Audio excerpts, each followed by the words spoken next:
یہ جو ادب ہوتا ہے نا، یہ معاشرے کے اندر سکون پیدا کرتا ہے، اور بے ادبی جو ہوتی ہے یہ معاشرے کے اندر، سوسائٹی کے اندر بے سکونی پیدا کرتی ہے۔ ادب ہمیشہ محبتوں کے فروغ کا سبب بنتا ہے۔ بے ادبی، بے باکی، اپنی زبان کا تیزی سے استعمال کرنا، یہ نفرتوں کا باعث بنتا ہے۔ ادب کرنے والے لوگ جو ہوتے ہیں ان سے ملاقات کر کے محسوس ہوتا ہے کہ یہ ادب والے ہی نہیں، صرف ان کی کسی نے تربیت بھی کی ہے۔ اور بے ادبی، توہین، کسی شخص کے لیے ہتک امیز لہجہ اختیار کرنا، یہ بتاتا ہے کہ شخص غیر تربیت یافتہ ہے۔ آپ جب ادب کرنے والے ہو جاتے ہیں، پیار کرنے والے ہو جاتے ہیں، تعظیم کرنے والے ہو جاتے ہیں، تو آپ نا معاشرے میں سکون پیدا کرتے ہیں۔ میٹرک کر کے، پی ٹی سی کر کے کوئی آدمی اسکول میں ٹیچر لگ گئے تھے، ایک شخص نے ان کے پاس تعلیم حاصل کی، پرائمری میں ان کے پاس پڑھا، پھر بعد میں اس نے ماسٹر کی ڈگری لی، پھر اس نے ایم فل کیا، پھر اس نے پی ایچ ڈی کی، پھر ایک بہت اونچی پوسٹ پر وہ آفیسر ہوئے، ایک بہت بڑی گاڑی اللہ نے انہیں دے دی۔ اتفاق ایسا ہوا کہ ایک دن وہ اسکول ٹیچر اپنی سائیکل پر، ریٹائر ہو گئے ہیں لیکن کوئی بڑی تنخواہیں نہیں ہوتی تھی پرانے زمانے میں اساتذہ کی، اب تو پھر بھی کچھ حوصلہ افزا معاملات ہیں۔ تو وہ ٹیچر اپنی سائیکل پر سمجھیے آ رہے ہیں گاؤں سے، اور ان کا وہ شاگرد جو کبھی کسی سن میں ان کے پاس پرائمری میں شاگرد رہا، وہ بھی آ رہا ہے گاؤں واپس، لیکن وہ پجاروں پہ آ رہا ہے۔ وہ ایک بڑی گاڑی پہ، 1.5 کروڑ کی گاڑی پہ بیٹھا ہے، اور وہ گاؤں آ رہا ہے شہر سے۔ اس نے جب سامنے دیکھا نا میرے استاد صاحب آ رہے ہیں، اس نے گاڑی روک دی، نیچے اترا، استاد جی کو سلام کیا، پھر کہا استاد صاحب یہ بچہ جو ہے نا یہ آپ کا سائیکل لے آئے گا، میں آپ کو اپنی گاڑی پہ نہ لے جاؤں جہاں آپ نے جانا ہے، پھر میں گھر چھوڑ دوں گا۔ استاد صاحب نے جانا اپنی سائیکل پہ ہی ہے، شکریہ ادا کیا، دعائیں دیں، بیٹھے اپنی سائیکل پہ ہی۔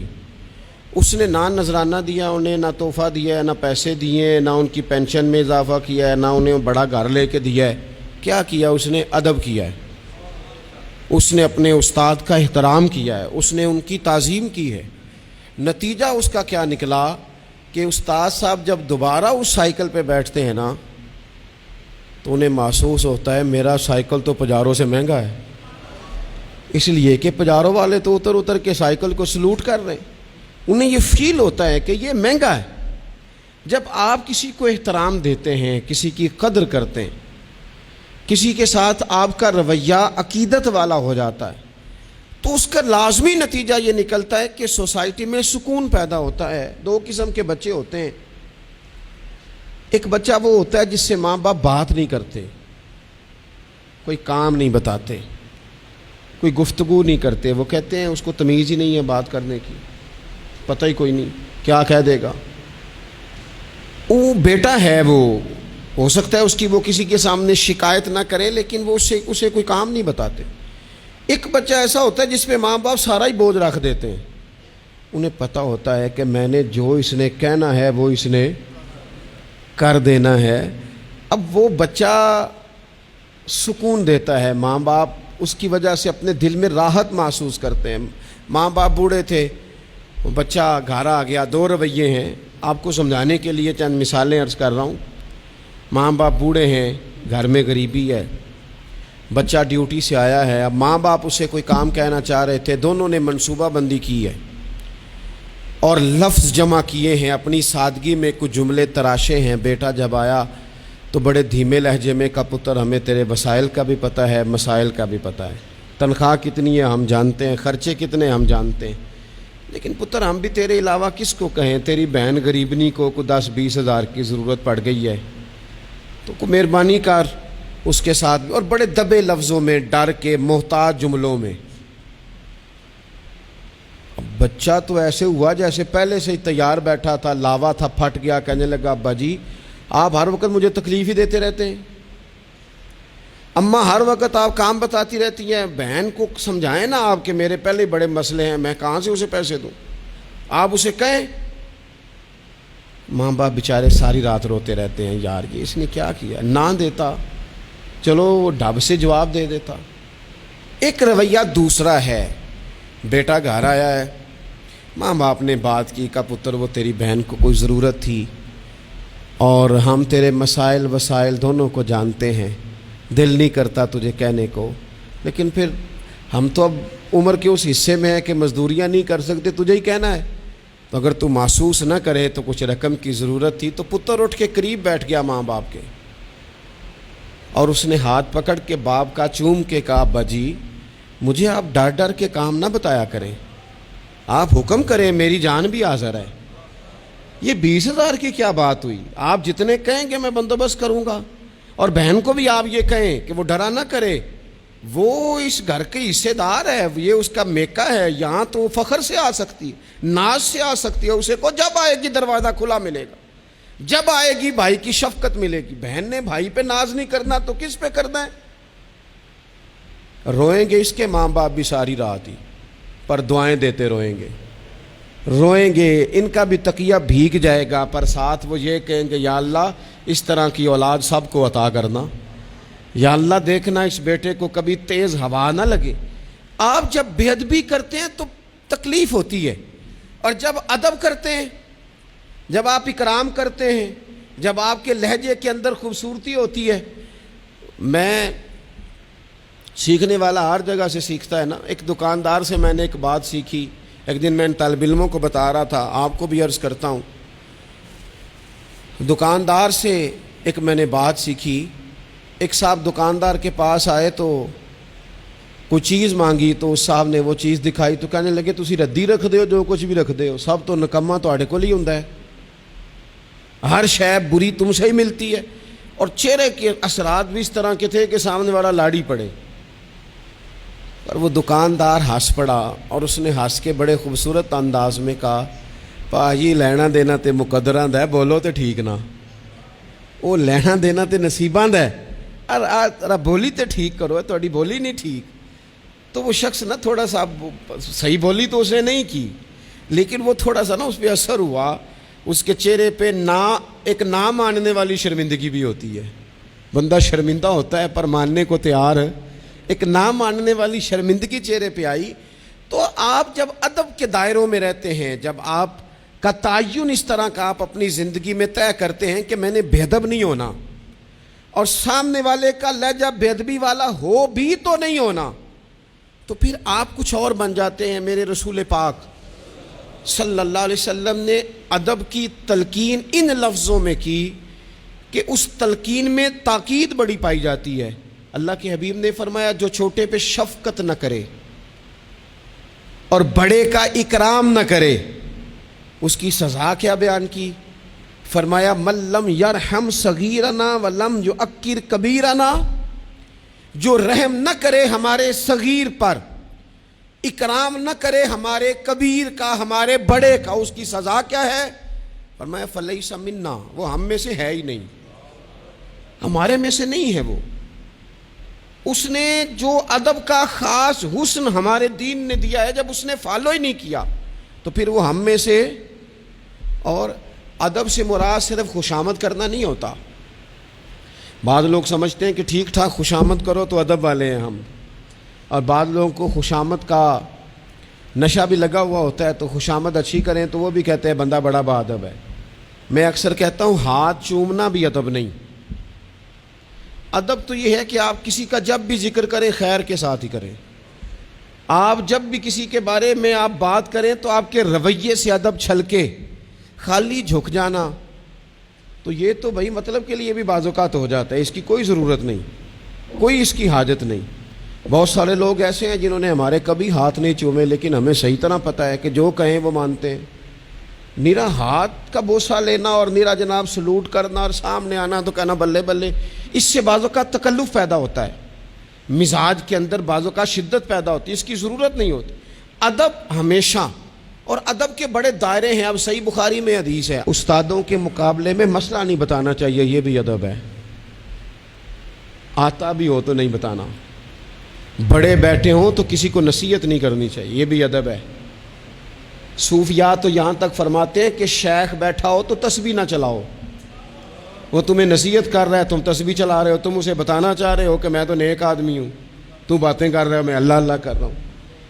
ادب کے جو معیار دین نے طے کیے ہیں ان کو آپ دیکھیں، اپنے بزرگوں کے سامنے آپ کو مسئلہ آتا بھی ہے تو نہ بتائیں، آپ ادب کا ماحول بنائیں، آپ کی طبیعت ادب والی ہو، ذوق ادب والا ہو، مزاج ادب والا ہو۔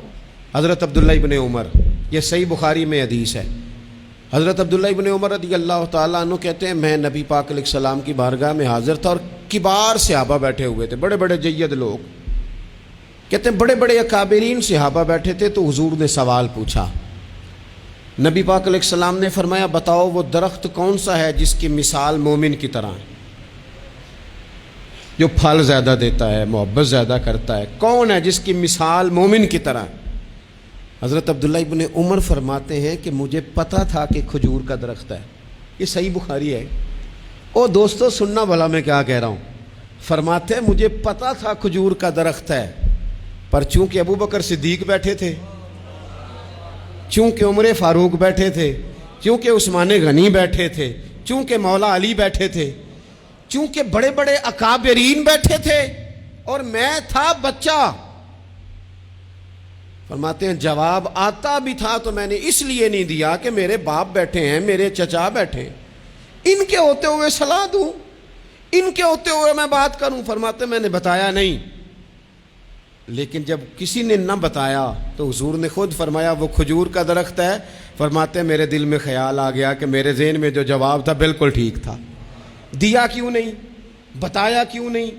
جواب آتا تھا پھر بھی نہیں بتایا، اس لیے کہ بڑوں کا ادب قائم رہے، بڑوں کا مزاج قائم رہے۔ لیکن یہاں تو بھائی استادوں کے ہاتھ سے 1 منٹ میں نکل جاتا ہے سارا کچھ۔ شاگرد کہتا ہے میں بتاتا ہوں نا استاد جی تو گوگل چلاتے نہیں، اور میں تو گوگل کا مفتی ہوں پورا، میں نے تو مسئلہ نکال بھی لیا ہے، میں ابھی میں نکال کے دیتا ہوں۔ یہاں تو عبارتیں ٹھیک کرا رہے ہوتے ہیں طلباء اپنے اساتذہ کی، یہاں تو مرید کہہ رہے ہوتے ہیں کہ آپ مجھ سے رائے لیں، میں آپ کو بتاتا ہوں کہ پیری مریدی صحیح کیسے چلتی ہے، میں بتاتا ہوں۔ آپ اپنی زندگی میں جب آداب لے آئیں گے، جب ادب لے آئیں، اور شدید ایمرجنسی بھی ہوتی تھی نا تو صحابہ ادب نہیں بھولتے تھے، بعض اوقات ایمرجنسی میں ادب نہیں ہوتا،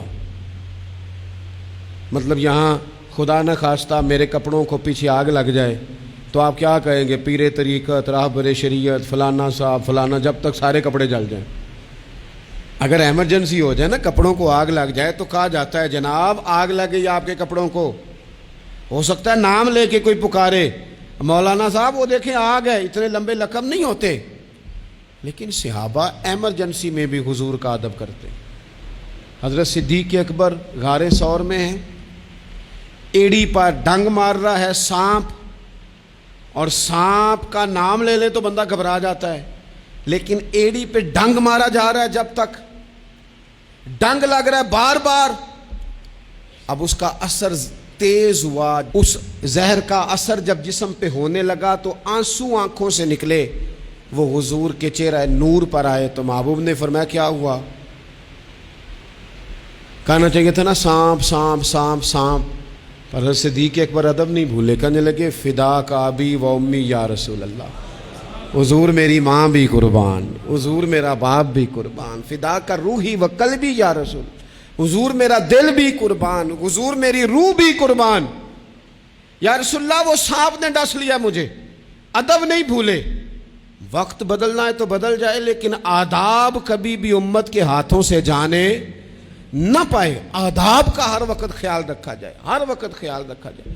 آخری بات آج آپ حضرات کی خدمت میں عرض کرنی ہے، ہر جگہ ضروری نہیں کہ کوئی تنقید کا پہلو ہی نکالا جائے، ہر شخص کی نیت پر شک ہی کیا جائے، یہ ضروری نہیں. ایک ذہن بنا لیں، جو بھی رسول اللہ صلی اللہ علیہ وسلم کی بات کرے، عقیدہ اس کا ٹھیک ہو، دین کی بات کرے، قرآنی تعلیمات کی بات کرے، وہ کوئی ہو، کوشش کریں کہ جو خیر کی بات ہو اس میں خیر کے ساتھ سپورٹ شروع کر دیں. ہم نے بہت زیادہ جو گروہ بندی شروع کر دی ہے، اس سے تھوڑا سا اپنے آپ کو اوپر لے کے آئیں. اقبال بار بار روتے تھے، کہتے تھے فرقہ بندی ہے کہیں اور کہیں ذاتیں ہیں، کیا زمانے میں پن پنے کی یہی باتیں ہیں.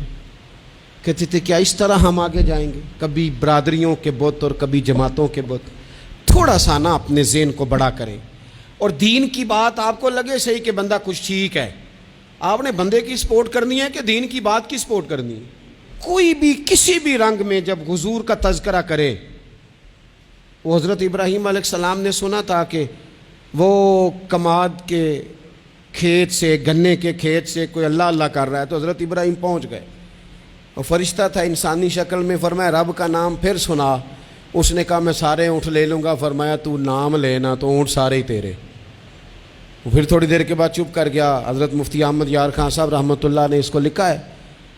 دوبارہ سنا تو کہنے لگا ساری گائیں لے لوں گا. فرمایا ساری تیری ہوئی، نام دوبارہ سنا. نا علماں وچ پھسا سانو، تو یار دی گل سنا سانو. اس سارا کچھ دے دیا. تو فرشتہ عرض کرنے لگا مالک یہ تو تیرے نام کے سچے عاشق ہیں، یہ سچے دیوانے. تھوڑا سا نا اتفاق کرنے کی کوشش کریں، اپنے آپ کو تھوڑا بڑا کر لیں، میچور کر لیں. جب لوگ انسانوں کی بجائے نظریوں کو سپورٹ کرنے لگ جاتے ہیں نا، ہم شخصیات کے نہیں نظریات کے قائل ہیں. جب نظریات کو ہم سپورٹ کریں گے، دین ایک نظریہ ہے، اور نظریے کی سپورٹ کبھی نہیں چھوڑنی چاہیے. نظریہ ہمیشہ نظریہ ہوتا ہے. جٹ ہو کے، بٹ ہو کے، ارائیں ہو کے، فلاں ہو کے، فلاں ہو کے بڑا جی لیا. اب کچھ مسلمان ہو کے بھی تو جینا چاہیے کہ نہیں؟ یار صحیح بتاؤ، کبھی اپنا تعارف بتایا ہے کہ ہم رسول اللہ کے غلام ہیں؟ یہ بھی تو تعارف ہے نا ہمارا، یہ بھی تو بتانا چاہیے. آپ کون ہیں جناب؟ کہتے میں تو گجرانوالہ کا رہنے والا ہوں. آپ کون ہیں جناب؟ میں تو جناب گجرات کا ہوں. بھئی آپ یہ کہیں میں رسول اللہ کا غلام ہوں. حضرت سلمان فارسی سے کسی نے کہا نام بتائیں، کہنے لگے میرا نام اسلام ہے. کہا آپ کے والد کا نام؟ کہنے لگے اسلام. کہا دادا کا نام اسلام. پوچھتا جاتا آپ اسلام بتاتے جاتے. اس نے کہا جناب یہ کیا بات ہوئی؟ فرمانے لگے میرا سارا کچھ ہی میرا دین ہے. یہیں سے بات شروع ہوتی ہے اور یہیں پہ بات ختم ہوتی ہے. کچھ کبھی کبھی حضرت سفینہ ایک صحابی ہیں، جنگل میں رستہ بھول گئے تھے تو سامنے شیر آ گیا. تو شیر نے جب منہ کھولا تو پتہ ہے حضرت سفینہ کی زبان سے کیا نکلا؟ کہنے لگے او شیر ذرا خیال کرنا میں رسول اللہ کا غلام ہوں. اس مقام پہ بھی یہی نکل رہا ہے کہ میں نبی پاک کا غلام ہوں. ایمرجنسی میں بھی جب کہا میں حضور کا غلام ہوں تو شیر نے دومیں لانی شروع کر دی، قدم چومنے شروع کر دیے. شیر پیچھے ہٹ گیا. تو آپ کی زبانوں پر یہ بات جاری ہو کہ ہم نبی پاک صلی اللہ علیہ وسلم کے غلام ہیں. اللہ تعالیٰ مجھے اور آپ کو عمل کی توفیق عطا فرمائے.